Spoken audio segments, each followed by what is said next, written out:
I'm 73 years old, and I'm about to tell you something that might upset you. Everything you think you know about getting older is completely wrong. And the worst part, the people who should be telling you this, your parents, your teachers, society, they're either lying to you or they don't know themselves. You see, I spent the first 50 years of my life believing the same lies you probably believe right now. I thought I had it all figured out. I had the career, the house, the respect of my peers. But at 52, something happened that shattered everything I thought I knew. And what I discovered in the 21 years since then has completely changed how I see life, death, and everything in between. But before I tell you what happened, I need you to understand something. The reason I'm making this video isn't to impress you or to make myself feel wise. I'm making this because I'm running out of time and there are things you need to hear before it's too late. Not for me, for you. At 52, I had what doctors call a cardiac event. That's a fancy way of saying my heart tried to kill me. I was in a meeting discussing quarterly projections when suddenly the room started spinning. The next thing I remember is waking up in a hospital bed with tubes coming out of my arms and my wife crying in the corner. The doctor said I was lucky. Lucky. I had just come face to face with my own mortality, and they called it luck. But you know what? You're right.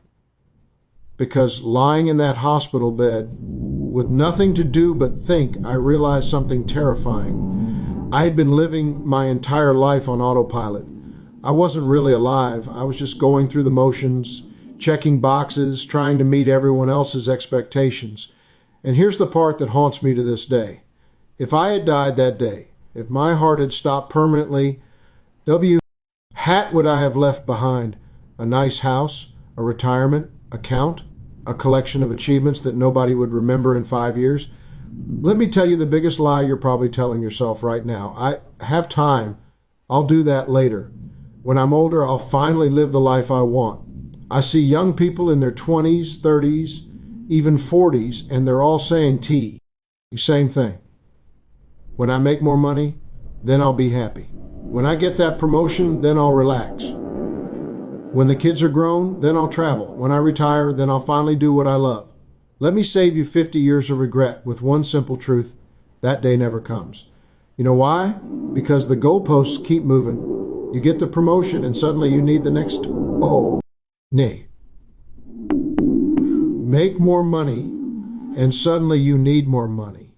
You're always chasing something just out of reach. And before you know it, you're 70 years old wondering where your life went.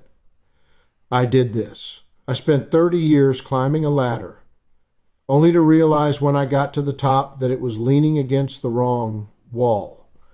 And you can't climb back down and start over.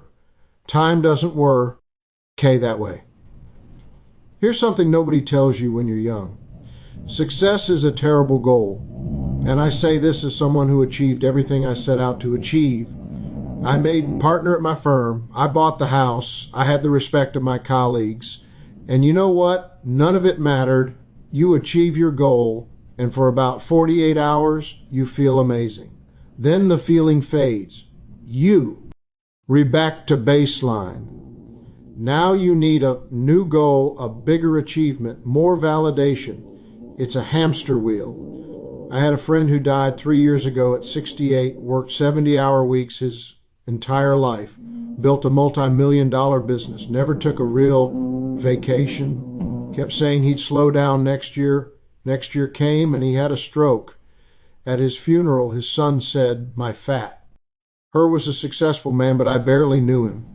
Is that the legacy you want? Your regrets won't be about the things you did wrong. They'll be about the things you didn't do at all. I don't lie awake at night thinking about failed business deals. Those don't matter. You know what keeps me up? The trip to Japan I never took because I was too busy.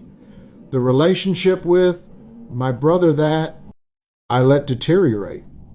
The book I always wanted to write but never started. The time I didn't spend with my kids because I was working late.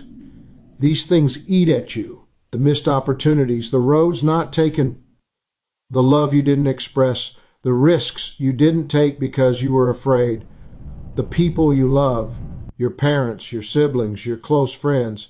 You think you have unlimited Tim. With them, you don't. And one day that time will run out. My father died when I was 45. We had a complicated relationship, and I was always too busy to really work on it. I kept thinking we'd have time to talk when I was less busy. We never got that chance. Heart attack, gone within hours. And you know my biggest regret, all the Sundays I didn't call him. All the times I was too tired to drive over for dinner. All the little moments I let slip away. There won't always be more. After my heart attack, I made big changes. Stepped back from work, started saying no to things that didn't matter, started saying yes to things I had put off for decades. In these last 21 years, I've learned more about life than I did in the previous 52. What matters is embarrassingly simple, time with people you love. Work that feels meaningful to you. Experiencing things, not owning things. Creating memories. Being present. I know it sounds simple. When I was your age, I would have rolled my eyes. Sure, but I have bills to pay. And yes, you do. I'm not saying quit your job. I'm saying don't sacrifice what matters for what doesn't. Here's a question I want you to ask yourself, and I want you to answer it honestly. If you died tomorrow, would you be satisfied with the life you've lived so far? Not would people be impressed by your eulogy. Not did you achieve enough. Just would you be satisfied? If the answer is no, then what are you waiting for? What are you doing with your time that's so important that you're willing to gamble you? One precious life on it? I'm 73 years old. I've been lucky enough to have good health since that heart attack. But every morning when I wake up, I'm aware that I'm on borrowed time. We all are, really. But most young people don't realize this. They think they're invincible. They think they have forever. You don't. I have grandchildren, 3 of them. And when I look at them, I see the same patterns I see in most young people today. They're stressed. They're anxious. They're chasing things that won't make them happy. They're making the same mistakes I made. And I try to tell them. I try to share what I've learned. But you know what? They don't really listen. Not because they're bad kids, but because they can't. They're living in the storm right now. They can't see the patterns yet. They think their situation is unique, that the old rules don't apply to them. That's why I'm making this video, because maybe, just maybe, if enough people hear this message, someone will actually listen. Someone will make different choices. Someone will avoid the regrets that haunt people like me.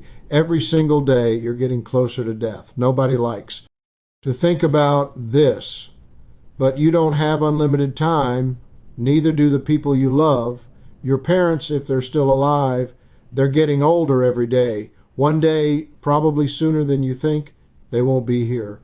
Your friends, your spouse, your children, none of these relationships last forever. So what are you going to do? Keep putting off that phone call? Keep postponing that TR? Keep telling yourself you'll make time later? Or are you going to wake up today and start living like your time is limited? Because it is. If I could go back and talk to my 30-year-old self, here's what I would say. Stop trying to impress people who don't matter. Stop sacrificing your health for your career. Stop putting off joy until someday. Stop waiting for permission to live the life you want. Start calling your parents more often. Start taking the trips you dream about. Start doing the things that scare you. Start saying no to obligations that drain you. Start saying yes to experiences that fulfill you. And most importantly, start now. Not next year, not after this project, not when you have more money or more time or more whatever. Now, because I promise you, the perfect time will never come. Life will always be messy and complicated and full of reasons to wait. But if you wait, you'll wake up one day and realize you waited your entire life away. I'm 73. If I'm lucky, maybe 10 or 15 more years, maybe 20 if blessed.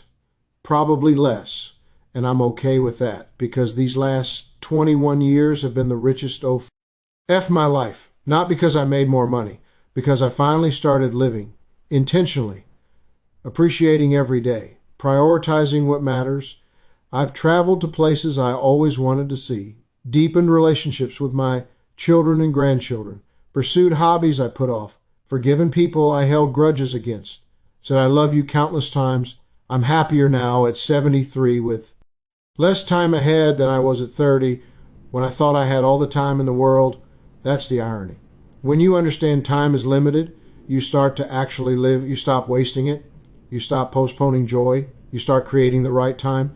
You have a choice right now, today. Keep living the way you're living, chasing success, putting off happiness, telling yourself you'll make. Eat time later or wake up. Realize time is running out faster than you think, and the life you're waiting to live needs to start now. I can't make this choice for you, but I can tell you, you don't want to be 73, looking back, wishing you made different choices. Don't waste 52 years figuring this out. Learn from my mistakes. Live intentionally.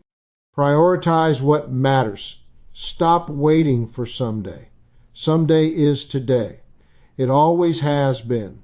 If this resonates, share this video. Leave a comment. Tell me what you're going to do differently. Subscribe, because I have more truths to share and not much time left. The clock is ticking. What are you going to do with your time?